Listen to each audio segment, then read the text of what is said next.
भक्तों, अगर आपसे कुछ दिन तक नैन मटक्का करके कोई भी स्त्री आपको छोड़कर कहीं चली गई हो, आप उस स्त्री के प्यार में तड़प रहे हो, आपका प्यार कहीं खो गया हो, आप उस स्त्री से मिलने के लिए बेचैन हो, तो इस आसान वशीकरण को करके आप अपनी बेचैनी को उस स्त्री के पास भेजकर उसे अपने पास आने के लिए बेचैन कर सकते हैं। चाहे वो स्त्री आपकी पत्नी ही क्यों ना हो, जो रूठकर मायके में जाकर बैठी हो, कोई भी स्त्री जो आपसे कभी भी थोड़ा सा भी प्यार किया हो, आपके साथ कभी भी नैनाचार किया हो, अगर आप उस स्त्री का नाम भी नहीं जानते हैं तो भी ये वशीकरण टोटका 100% काम जरूर करेगा भक्तों। मैं एक छोटी सी रोमांटिक स्टोरी एक लड़के की सुनाने जा रहा हूँ जो इस वशीकरण को करके किस प्रकार अपना खोया हुआ प्यार वापस पाया।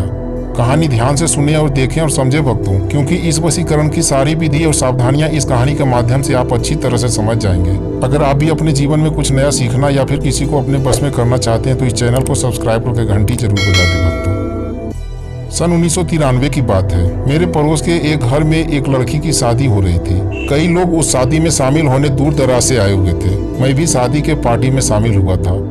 शादी संपन्न होने के 2 दिन बाद मेरे पड़ोस का एक लड़का मेरे पास आकर बोला, बाबा जी मेरी मदद कीजिए। मैं बोला, क्या हो गया तुझे, क्या बात है?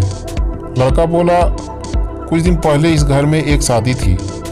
उस शादी में आए रिश्तेदारों में से एक खूबसूरत लड़की से हमें बहुत ही गहरा प्यार हो गया बाबा जी। यह प्यार एक तरफा नहीं था बाबा जी, बल्कि वो लड़की ही हमें प्रेरित की थी प्यार करने के लिए। वो लड़की मेरे साथ 3 दिन नैनाचार करके पता नहीं कहाँ फरार हो गई। बार बार उसकी याद आ रही है।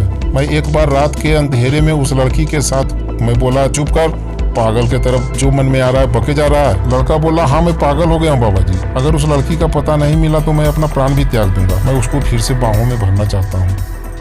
आप उसके बारे में पता करके बताइए बाबा जी, मैं उससे मिलने जाऊंगा।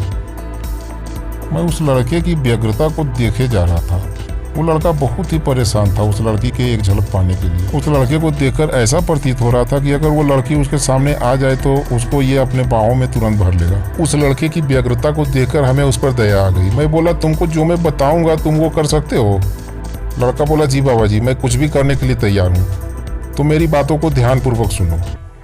शनिवार सूर्योदय से पहले पूरी तरह से शुद्ध होकर एक लौंग, एक पान के पत्ते और एक कपूर लेकर किसी बहती नदी के किनारे जमीन पर शांत मुद्रा में बैठकर अपने दाहिने हथेली पर एक पान के पत्ते को रखकर उसके ऊपर एक कपूर और कपूर के ऊपर एक लौंग को रखकर इस मंत्र का उच्चारण 7 बार करना होगा। मंत्र इस प्रकार है, ओम नमो महामाई कामाख्या देवी अमुक व्यग्रह मम हृदय वश्यम कुरु कुरु आकर्षणे फट स्वाहा।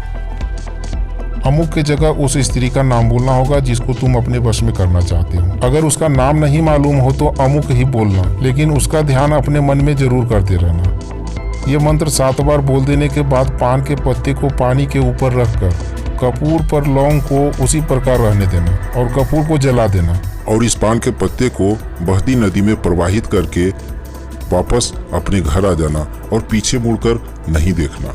ऐसा 3 शनिवार को करना होगा। वो लड़का इस वशीकरण विधि को अच्छी तरह से समझकर वापस चला गया। उस लड़के ने 2 दिन में ही मेरा दक्षिणा लेकर मेरे पास आया और बोला, मेरी शादी उसी लड़की से तय हो गई बाबा जी जिसके लिए मैं आपसे मिला था। मेरे घर उसका रिश्ता आया और शादी पक्की हो गई। उस लड़के की मुराद 3 दिन में ही पूरी हो गई। भक्तों, पूरी निष्ठा और लगन से किया गया कोई भी कार्य तुरंत फलदायी होता है, फिर चाहे वशीकरण ही क्यों न हो। जो भी व्यक्ति इस वशीकरण को खोया हुआ प्यार पाने के लिए करेगा उसको उसका प्यार अवश्य मिलेगा। चैनल को सब्सक्राइब करके घंटी जरूर बजा दें भक्तों। जय श्री कृष्ण।